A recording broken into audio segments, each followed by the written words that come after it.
What's going on, everybody? We have an interesting show today as we discuss the evolution of the black quarterback. We have a man, Culture, on the mic. What's going on, Culture? Hey, what's going on, Philosophical? How are you doing? Hey, everything's good, man. So we are the Iiconic, and we're going to go ahead and discuss the evolution of the black quarterback. There's a lot of talk about it back in the day, but as the game evolved and as people become unconscious of it because it's second nature to see talented black quarterbacks, nobody really talk about it in this, in this decade that we live in right now. It used to be a point where a lot of black quarterbacks from, you know, high school, college, and now the pros, it was a big topic. A lot of quarterbacks couldn't, comprehend the playbook. That's what they say, or wasn't intelligent enough. They wasn't drafted. So we had, one black quarterback that came out in 1968. His name was Marlon Briscoe. He was the first black quarterback drafted ever. He wasn't drafted high, but he was the first black quarterback to the Denver Broncos. Okay. And what year was this? That was in 1968. Okay. Yeah. So that's pretty interesting to know that, there was actually a black quarterback drafted back then. But we only had one black quarterback drafted first round, which was Michael Vick. Everybody know about Michael Vick. He was the first black quarterback drafted in the first round, the first draft pick. And we haven't really had that many drafted first round like him, after Michael Vick. Right. And it's like only a handful. And then this past draft, we only had one first round pick quarterback, but no other quarterbacks were drafted after him. I mean, think about that. Nobody really talked about the evolution of the black quarterback and think about it being, the norm, because you have, these talented quarterbacks that change the dynamic of the position itself, with the ability to run and the ability to throw in the pocket. Right. And they kind of changed the game that way, but people expect that versus the traditional quarterback where you just sit in the pocket and throw the ball.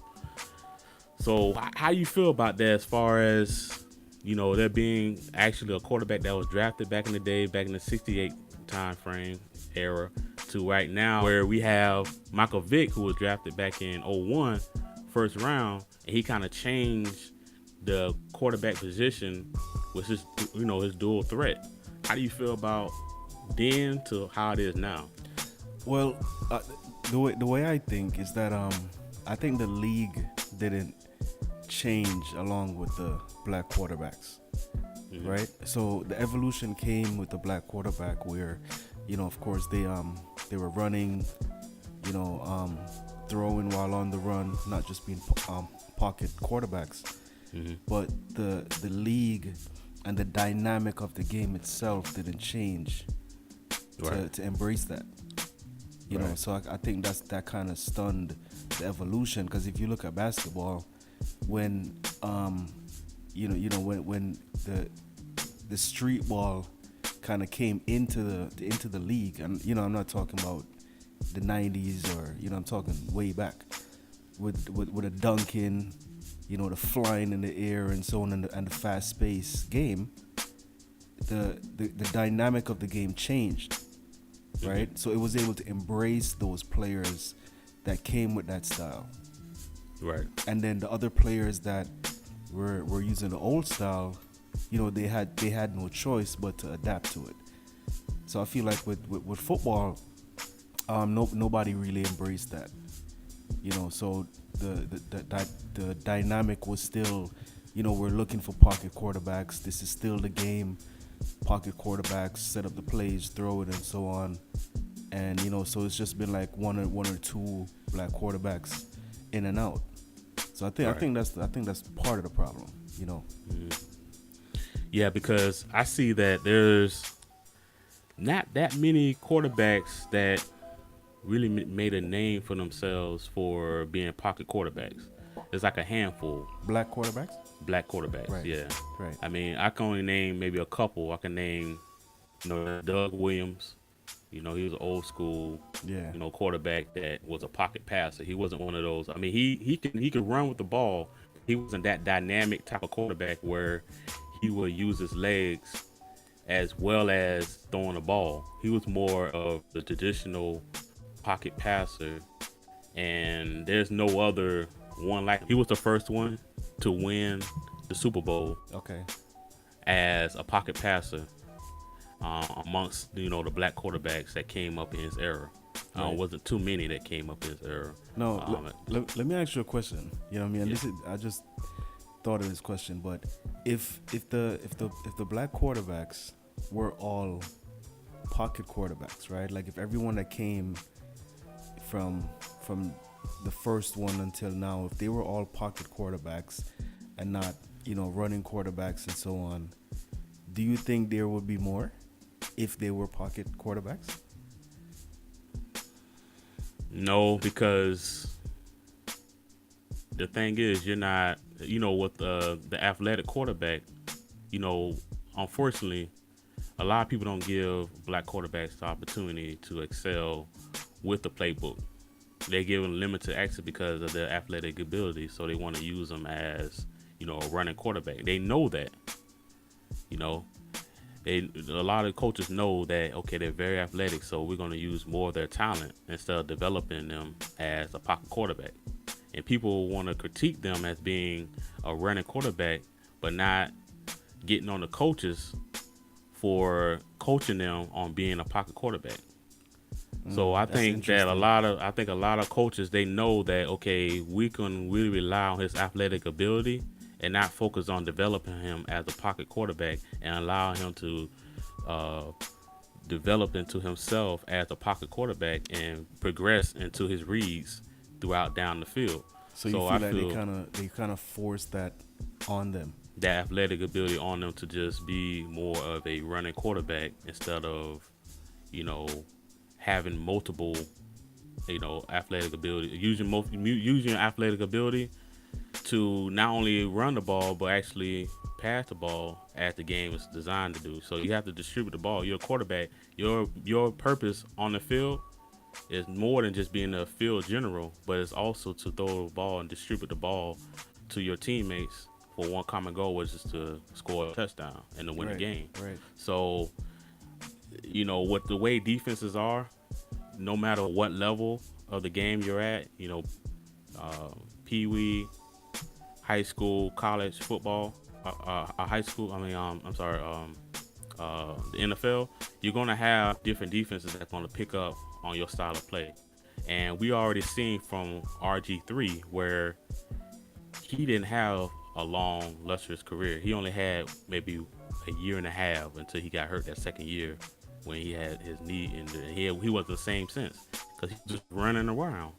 Right. Right. And the coach of the Washington Redskins at the time, he didn't let him, allow him to nourish into what he needed to be as a pocket quarterback. He allowed him to have free reign of what he wanted to do. Right. And I And that, think that's a lot of what the coaches are doing at that time period. They allowed that to happen. and that's the funny thing about RG3 because I never felt like he was a running quarterback. I felt like he was, and this is another side to it because you have running quarterbacks that are primary pocket and then secondary running, meaning that they're gonna try their best to stay in the pocket and throw it, but worst But case scenario they're gonna run. but that's the thing. In this era that we're in, I don't know a true pocket passer in this era. We're still talking about black Right, a quarterbacks. black Okay. quarterback. What black quarterback do you know actually is besides there's one? You said Well, there's two. There's a two. good one. A good one. I'm Oh, talking about that has been in the league for 5+ years. okay. You 'Cause know, I had not like a somebody. one I two had year, somebody. not like a Okay. 1 2 year wonder, but like there's only one or two that right now as we speak, going on 2 to 3 years, All they're right. developing Let's go themselves. So back. I can say, Let's go back. Wh- Mike Vick. He was a good passer. yeah, he was a great passer. Don't get me wrong, he was a great passer. He was a great down the field, accurate passer, but he didn't distribute the ball and progress in his reads the way a traditional quarterback needs to, perform in the game. You know, I mean, even his career was cut short, regardless of what happened off the field. He could actually have been one of those elite quarterbacks that could have, like Randall Cunningham or like Dante Culpepper, one of those guys that, yes, they did run first, but they had very good pocket presence and they was able to distribute the ball down the field or What about dump the ball McNabb? off. And McNabb. Yeah. There's only three. There's only three quarterbacks before Michael Vick that were those type of quarterbacks where, yes, they did run the ball very well, but they had great pocket presence and they was able to distribute the ball well to their teammates. And after Michael Vick, I seen that kind of decline. You had quarterbacks like I say, RG3. He if you really look at his game tape, you'll see that he would hesitate and run first. You had people like there was Steve McNair. He was another one of those three quarterbacks we was talking about moments ago. With the Tennessee Titans. I mean, he was one of those quarterbacks that he was very tough. He's one of those tough guys that it'll be tough to get him down, and he would scramble as well. But a lot of these coaches don't give these guys credit and want to develop them, and I think that's one of the biggest problems of what we're seeing now of the Right. black quarterback, and that people take advantage of right now are not really take advantage of, but they really don't see what's going on with these quarterbacks that are not being fully developed. Because like I said, this year we had only one quarterback drafted in the first round, just one. Right. But going back to what you're saying about RG3, um, he was given free reign, like you said, and that goes to your point of the coaches just allowing them to do whatever they want to do because they see the athletic ability compared to sitting them down with the playbook. But going back to McNabb and Mike Vick and so on, you know, being that they were good passers, right, or they were good pocket quarterbacks, do you think that same rule still applies for them? That they were that they were not given the playbook? Because in my opinion, I feel like they were, but they were just so good athletically that they could make the decisions on their own, or they could just get out of trouble and make yards. So would that theory apply to them? It would, but then again, it won't. There's other quarterbacks that are not black, right? That had athletic ability, but wasn't on a short leash. You know. When you say short leash, what do you mean? Well, like I was mentioning moments ago about how coaches don't develop these athletic quarterbacks enough to throw the ball in the pocket and stick with that philosophy. I know you got to stick with what their strengths are. I understand that, but there were quarterbacks before these quarterbacks that we're talking about now with Michael Vick and RG3 that they had pocket presence, and there's other non-black quarterbacks, right, that had athletic ability, but they had more free reign and not such a short leash on what they did on the field. So if their coach said, "Hey, as long as you follow what our game plan was throughout the week, you're good." And I believe there's some people like Steve Young and Brett Favre who didn't have any leash at all. They had free reign. They could do whatever they want. Those were running quarterbacks. Brett Favre and Steve Young. Those were people look at the game tapes and look at those highlights of those quarterbacks. Those guys were running quarterbacks, but they had strong pocket presence, and they was if you look at some of the coaches' relationship with those players, those two players, you will see that the coaches were not really on them like you see these black quarterbacks were being, you know, these black quarterbacks that were being super coached to where they will be talked down on the sideline as if they don't know what they're doing. So that's a big discrepancy right there between the black quarterback and a non-black quarterback, where a black quarterback had more of a shorter leash than a non-black quarterback, as far as someone who's athletic in that position. So how you feel about that? Have you recognized that in those days? Well, yeah. The relationship is definitely different, you know, between the coaches and the players, and it's just that just goes back to society with the coaches being more comfortable with People that look like them. yeah, with what they're familiar with. That, but that's a whole bigger picture, because now we're talking about having more black coaches, black owners, and so on. And it's kind of funny because I don't want to shift too deep into this, but you have a coach of a certain color, and then 80 to 90% of his players are black, right? And then the most important player on the field is white. You know what I'm saying? Right. So how can you really coach a team, without being fully understanding and relatable to them, and relatable to everybody. You know what I mean? And if you look at all the great coaches, that's what set them apart. They were able to be relatable to every player on the field. Right. But because we don't want to make this a white black thing. It's just what it is. Yeah. Like you say, you got great coaches, no matter what their color was, that were able to coach anybody. Right. Even if they can relate to them culturally or not, they were still able to relate something to them, so to make them great. Right. And that's what it is, because it could go either way, where if it was a black coach and the team was all white and the star quarterback was black, what makes that black coach a great coach is if he's able to make everybody feel as they're a team, and there's not just a familiar who I'm familiar with. You know what I mean? Right. So it's not really a race thing, but it's just kind of pointing out the obvious as what it is in the league right now. But so that's how I feel about them being, I guess, more lenient with the Brett Favres and the other quarterbacks of that nature. But I'm still kind of going back to the fact that the black quarterbacks, I feel like they still had some freedom, which like the Brett Favres had. But your point is saying that they weren't discredited for having the same freedoms as the Brett Favre.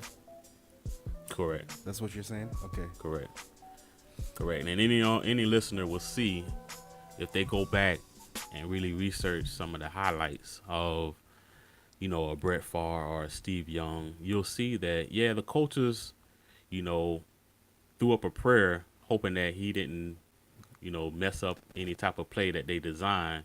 Not saying that the coach never got on those type of quarterbacks, but they wasn't ever benched, or they wasn't ever any type of controversy at a press conference where you've seen something going on controversial on the sideline that all the viewers can see. It wasn't nothing like that going on, but you can see time and time again there were black quarterbacks who had a lot of controversial issues going on the sideline, and it was based off their play. And one thing I want to bring up too is that you and I, for the listeners who do not know about who our teams are, you're a big Dallas Cowboy fan, and I'm a big Tampa Bay Buccaneer fan. Both of our teams have black quarterbacks, right? And they're both now at least. Yeah, now. Yeah. But they're traditional. To me, they're both traditional pocket quarterbacks. Dak is a very good pocket quarterback. He wants to throw the ball first. He looks down the field. Right. He progresses his reads. Yeah, he's not. He has the ability, right? But he has the ability to escape pressure at any given time. But let me ask you a question. I don't mean to cut you, but I think we should have kind of established this from the beginning. What do you consider a running quarterback compared to a pocket quarterback? Right. Great question. So a running quarterback are those type of quarterbacks that are looking to run first. Right?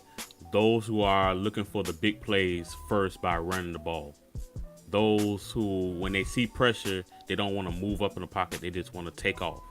Those are the running quarterbacks. Those are the ones. I think that's the line where we kind of like, because I feel like a running quarterback. To me, I feel like a running quarterback is a quarterback that is instinctively he's gonna try to throw the ball first because he's a quarterback, right? But if he sees pressure, or if it's like 1 or 2 seconds, he says, "Okay, I don't see anybody open. I'm just gonna take off running and get some yards." To me, that's a running quarterback, because I've seen quarterbacks where they would sit in the pocket, not see anybody open, hope and pray that somebody gets open and take the sack and go down, or they run 1 or 2 yards and then that's it, they go down.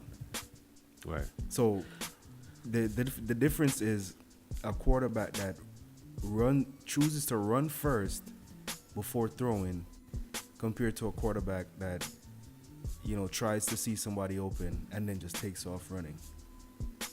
Yeah, I mean, the thing is, you have quarterbacks who are distinctively want to run first, and I can name some. Like we already discussed Michael Vick. We already discussed Michael Vick, right? Wait. So you think Mike Vick is runs first? Right. When he first came in the league, not saying he didn't develop into something where you're discussed moments ago. Right. But when he first came in the league, even when he was with Virginia Tech, when he was in college, that's what he was big for. He turned that program around by his dynamic play, because he had a big arm. We know that. Yeah. But that only happened based off, different play actions, different types of, run packages that they had that allowed him to throw that bomb. But he was a running quarterback first. He distinctively wanted to run the ball. So you have Michael Vick. Everybody know that's a given. Michael Vick, when he first came in the league, he distinctively ran the ball first. He didn't progress into, throwing the ball down the field and distributing the ball to his team. Then you have, people like Cam Newton. Cam Newton was another quarterback where he rushed for so many yards his first year, even though he threw a lot of he broke records for passing the ball, but he also ran the ball a lot as well when he first came out in the league. So Cam Newton was one of those kind of players. And then before those two guys, you had the Randall Cunninghams. Right. Everybody knew about him back in Philly, where all you see of the highlights is him running the ball all over the field. People thought they could tackle him, and they couldn't get him down. I mean, he was just dynamic like that. I mean, the list kind of goes on with those type of quarterbacks where when they first came in, that was their bread and butter, was using their feet. Right. I mean, I think Cam. I wouldn't say Cam is debatable, because I don't consider him a great pocket quarterback. Right. But that's debatable as well. Everything is everything with sports is debatable. But Cunningham, I totally agree with you on that one. Yeah. And but you got to realize what I'm talking about as far as the evolution of black quarterback and where they came from to where they are now. With the running quarterback, you got to remember when they first came in the league, that's what they knew. That's right. That's what helped them get to the league. And then when they got in the league, that's all they knew. So therefore, they went ahead and went at it, even though they had a playbook in their mind that they had to follow through with when they had plays going in their helmet, and they had to execute it, and they had to, distribute that information to their teammates in the huddle, and then execute it. They still distinctively said, "Okay, this pocket's crashing. I'm not looking down the field. I'm running." Right. I'm talking about first year, sophomore year. Now, as their career progressed, of course, you develop a little bit more. Of course, you mature more. And, of course, you don't want to continue to get hit like you get hit. So, therefore, you start to evolve, right, into these type of quarterbacks where you have the Colin Kaepernicks of the world, right? Right. The Colin Kaepernick is a quarterback where, he came in. He was doing the same thing, too. He would have his fist out. He would have his arm out flexing. That was when he did that. That's because he ran. He ran for touchdown. I think that, we have a lot of quarterbacks that, came a long ways. But right now, I think we're coming to the era where we have quarterbacks like Russell Wilson. he's a quarterback that stays in the pocket. And we already talked about Dak. And we talked about, um, Cam Newton. Cam Newton right now is really developed into a pocket passer because we haven't really experienced that with him his first couple years. And then we had Jameis Winston. He looks to pass first, So I think that's very interesting where you have quarterbacks who, when they first got into the league, the first black quarterback I was telling you about that came out in 1968, I think his name was Briscoe. Yeah, Marlon Briscoe. That was his name, Marlon Briscoe. He came out in 1968, drafted by the Denver Broncos. He was a traditional pocket passer, right? And then you have all these quarterbacks that came later on in the 70s and 80s who were more of a running quarterback, but wasn't as dynamic as Michael Vick and then all the other quarterbacks like Cam Newton and RG3, where they had most of those, remember those Wildcats formation they were talking about, and I formation type plays. Those are the type of quarterbacks that kind of developed that. But then look what happened. Nobody's playing that anymore. Right. And I think that's where the evolution is gonna end, because going back to my original point, I think it comes back down to the total dynamic of the league and the play, right? Mm-hmm. Because going back to what you said about the first quarterback, he was a pocket quarterback, and then after that we got into this running quarterbacks, and it was just this amazing thing. Mike Vick was just like a phenom, right? Right. So the kids that grew up watching Mike Vick, they want to be like Mike Vick. You know what I mean? Right. And then kids watching Cunningham and McNabb, they wanted to be like him. So that's why they took on that style. Exactly. You know what I'm saying? And then it evolved in that sense. Mm-hmm. But with the league not adapting and embracing that, right? And then there's so few of them, mm-hmm. the kids are gonna look at the Cowboys, for example. Like if your child was a Cowboys fan, he might see Mike Vick and say, okay, that's impressive, but he's not looking up to Mike Vick if he's a true Cowboys fan. You know what I'm saying? Right. Yeah, he's looking up to his team's quarterback, and he wants to be like him.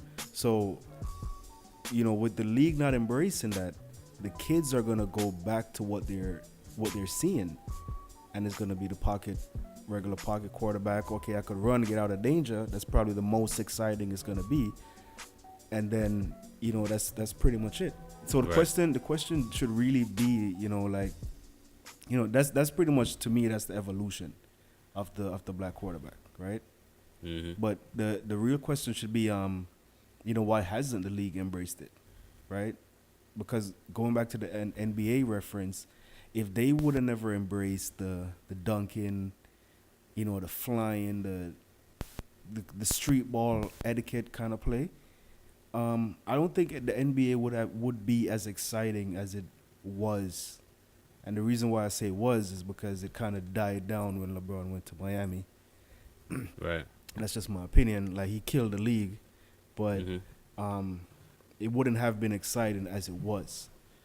You get what I'm saying? Right. When Vince Carter went to Toronto with his style of play, he was the greatest thing that ever happened to Toronto. Right. You know what I mean? And of course, Jordan era, everything. So with them not embracing that, I think the league is actually suffering because of that. Because we're in a different era, a different time. Everything's fast paced. People have attention deficit disorders, ADD. Mm-hmm. They don't have, you know what I'm saying? They're not sitting down watching a boring game. They want to see fast paced, exciting things they could talk about the next day. That's exciting. Highlights. Like, a lot of people watch highlights instead of watching the whole game. Right. So, I feel like the league is suffering because of that. Because they're not embracing the black quarterbacks and what they're bringing to the league. That's interesting you bring that up because, you have a lot of, you have Roger Goodell, who I know he actually do embrace, the quarterbacks. I mean, it's pretty evident but it's just the coaches. I go back to the coaches who are not, you know, taking the time out to really coach these guys the way they need to. Right, right. And that's pretty sad because a lot of these guys have great potential, or they wouldn't have been drafted. But Right. this is my thing. I find it very interesting that a lot of people take the black quarterback for granted because there's a lot of quarterbacks that have not been drafted from small schools and even from big schools. Because like I said, a lot of these quarterbacks are not drafted in late rounds. A lot of these teams, they draft quarterbacks in the first round. These black quarterbacks in the first round. You rarely hear quarterbacks coming from second, third and fourth rounds. You know, and then develop to be somebody. Only quarterbacks I know right now in the league that has been drafted in later rounds that actually became superstars in this era is your boy Dak Prescott. Remember, he was a late rounder. Yeah. And then Russell Wilson. He was a late rounder as well. Yeah. But everyone else has been first round quarterbacks. Why is that? You know, that's very interesting where there's other talented we gotta speak more on just the NFL quarterbacks. You also have quarterbacks in college and high school. I mean, there's a lot of great high school talent and there's a lot of great college talent, but how come we're not drafting quarterbacks in later rounds? And then how come they're not, you know, backup quarterbacks? Because it still comes back down to the dynamic of the league, you know what I mean? And maybe it goes back to the coaches, like you said, like they're old school, they're stuck in a certain way, and they only know, you know, a certain way to run these teams and to run the league. But see, that's the thing. Remember what you just mentioned before, how the dynamic of the game is going to be tarnished if you don't draft more of these type of players in later rounds. Right, right. You know, nobody wants to see boring games. Nobody want to just wake up and just look at the highlights the next day. They want to be able to see why we only have a selective few of quarterbacks right now in the league, black quarterbacks in the league. We probably only have like 8 right now. I haven't really counted, but I feel like we only have like 8 starting quarterbacks out of a team of out of 32 teams. Right, right. So how come I think the league is like is really like what's happening right now with the NFL is what happened with Blockbuster, right? Mm-hmm. When Blockbuster was the top, you know, video retailer.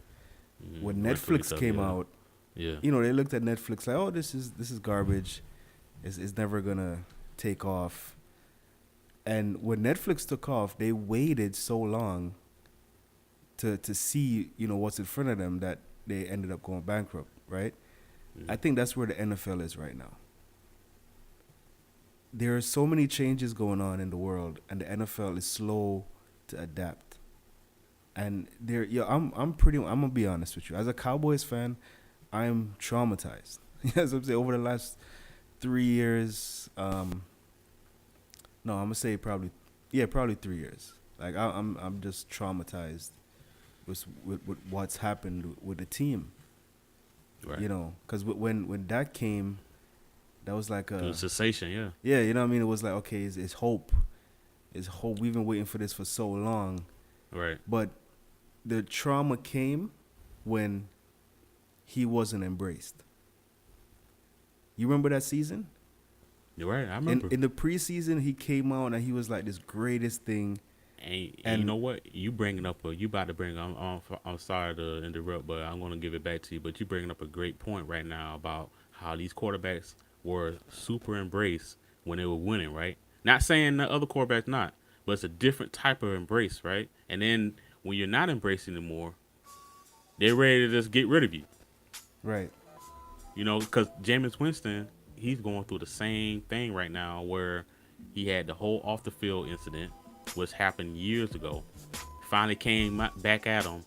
You know, the boomerang came back and hit him in the head. Karma came back.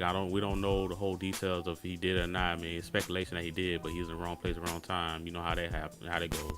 And then now the team and the fan base don't want nothing to do with the guy anymore. But Right. he was a winner. Right. And there's back to your point. Like, go ahead and just express on how you feel about that. Yeah, because I'm not gonna really throw the fans into it, because the fans are fans. Like they're emotional. You know what I'm saying? Mm-hmm. Right. But the the league, the owners, the coaches, and so on. My trauma came when I saw this phenom, and I said, we have a chance of winning the Super Bowl with this kid. Like it's gonna be the greatest season ever, right? And that was completely ruined because every upcoming Sunday, you didn't know if Romo was gonna come back. And we loved Romo. He's been our guy for a while, but we didn't get to fully embrace Prescott because we were so on edge. You remember, right? The first 6-7 games, we were on edge because we don't know if Jerry Jones is gonna say, okay, Romo's coming back. Yeah, that was Jerry Jones' guy. Yeah, you Tony know Romo, what I'm saying? And that, to me, makes me feel like the league, the owners, the coaches, they either care more about the image of the league that they're used to, or they just care more about what they think is the business and what's gonna bring more money in to the league than actually winning a title. Both. I feel it's both. You get what I'm saying? I feel they're trying to have a kick and eat it too.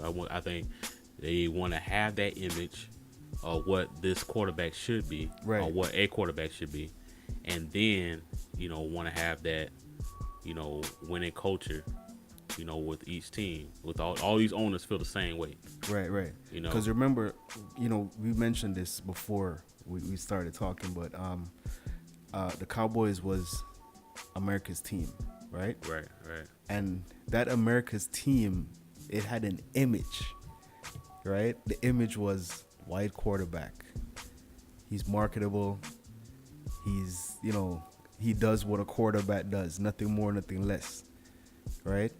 Then you have the wide receivers, these black guys that are fast and, they have like the superstar aura, right? Right. And then you have running back, black again, which is, I guess, the wide receiver, running back. That's acceptable to be black, right? But right. So running back, like amazing, that. So that's the image. That's the layout. Like we give the blacks the wide receiver. We pretty much give the black people the handoff. Mm-hmm. You know what I'm saying? They don't let us control the ball. Right. We just catch it or get it passed on. Right. So, yeah. So, I feel like that's the image, and we're talking going back so far back, and most of these owners, they have been owners for a while, for 20 plus years. And that's another thing too. You make a good point. A lot of these owners go back so far. I mean, there's a woman owner. She's I forgot which team. Oh, Detroit Lions.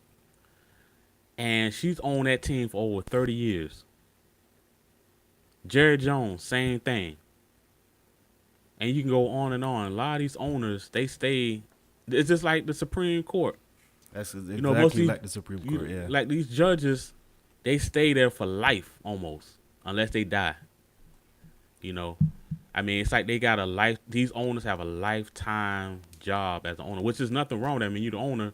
That's what it is. But the thing is, what we're talking about here with the evolution of black quarterback, you have these owners who are old school, right? And their mind is set on what they know. Exactly. And it's hard for them to take and accept and even understand. What's going on with these new black quarterbacks coming in. Because like I said, I know nobody's really looking into that. A lot of these quarterbacks are not coming into the league and getting second and third round picks into these different teams. They're only selecting maybe one or two tops, right, to be drafted each year. Right. Cause we, like I say, there's only okay. Let's go down the list real quick. On top of my dome, we think of what we got. We got Dak Prescott. We got Jameis Winston. We got Deshaun Watson. We got Lamar Jackson from the new guy that was drafted this year. The only first round draft pick that was drafted this year to the Baltimore Ravens. Then we got Russell Wilson. That's 5 right there. Then we got who else we got? Yeah. I mean, I think five. I think 5 is yeah, pretty, like I can really think of like basically 5. We had Ty Ward, what's his name? From Cleveland, but he got hurt. Tyrod Taylor. Remember him? He came from Buffalo and then he went to Cleveland. That's like 6, but he got hurt. But like 5, 6, maybe 2 more out there that, maybe they are backup quarterbacks. But those are like your main guys, right? Oh, Cam Newton. Sorry, Cam Newton. But those are like your main guys right there. Right. So you telling me all these high school talents out here that go into to play Division I, Division II, and then these smaller schools and Pac-10 and the Big East. I mean, all these schools out here, and you telling me you can't? There's not a wave of black quarterbacks from the past 20 years now. Right. I'm telling you, it should be at least over 60% of the NFL. All these 32 teams should have a black quarterback. Yeah. So I mean that right there tell you that's really. I'm gonna say this. There's really not that much evolution, bro.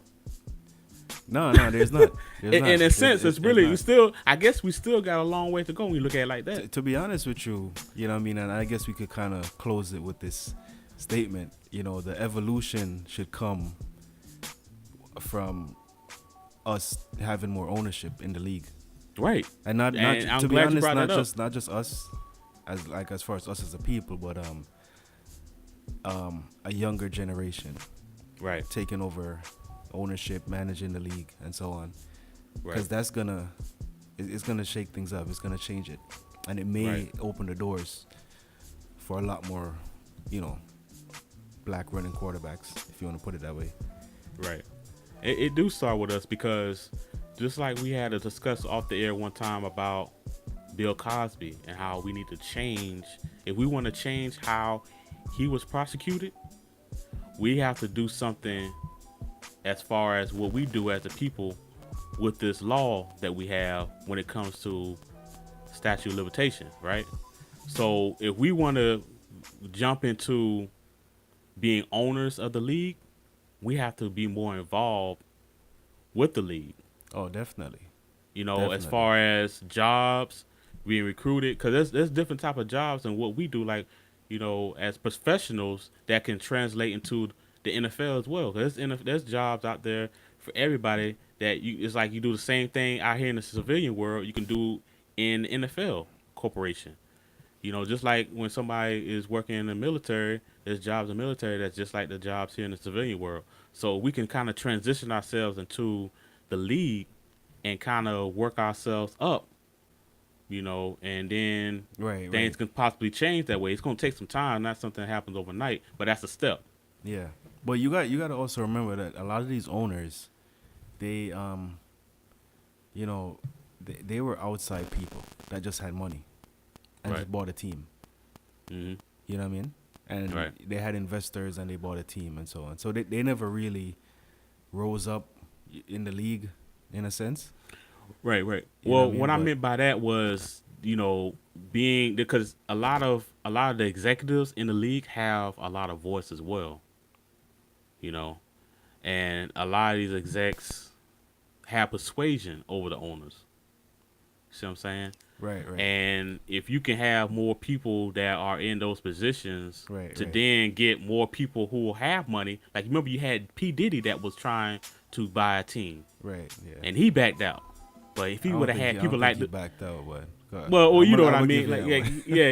He just, he got shut out. He got shut out, because he basically, was him against everybody else that didn't look like him. Yeah.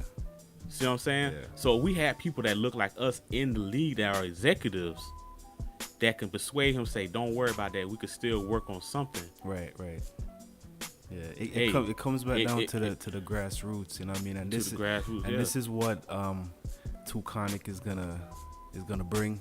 You know, we're gonna discuss a lot of things, awaken the consciousness of, you know, anybody that listens, and we're gonna discuss a lot of topics, a lot of, you know, various things, but it all comes back down to the grassroots of philosophy. Yep. You know what I'm saying? Spirituality, energy, 'cause that's, you know, what we're based on.